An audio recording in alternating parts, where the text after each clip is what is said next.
Nobita ছিল খুব অলস আর দুষ্টু ছেলে।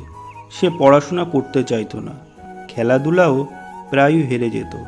তাই সে সবসময় ডোরেমনের কাছে গিয়ে কাঁদতো আর বলতো, ডোরেমন, আমাকে বাঁচাও। ডোরেমন তার পকেট থেকে নানা রকম জাদুকরি গ্যাজেট বের করত। একবার নোবিতা পরীক্ষায় পাশ করার জন্য আনসার পেন নামের কলম পেল। ওই কলমে লিখলেই সব উত্তর ঠিক হয়ে যেত। কিন্তু নোবিতা সেটাকে অলসভাবে ব্যবহার করল। ফলে শিক্ষক বুঝে গেল আর বকা দিল।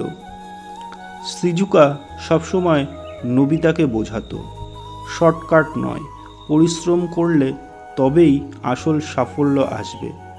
আরেকদিন গিয়ান আর সুনেও নোবিতাকে বিরক্ত করল। তখন ডোরেমন তাকে দিল বাস হেলিকপ্টার। নোবিতা উঠতে শুরু করলো আকাশে। গিয়ান আর সুনেও অবাক হয়ে গেল, কিন্তু শেষে নোবিতা বুঝল গ্যাজেট দিয়ে আনন্দ পাওয়া যায়, কিন্তু বন্ধুত্ব, সবার ভালোবাসাই আসল শক্তি। দিনের শেষে সবাই মিলে খেলল, হাসলো আর গল্প করল।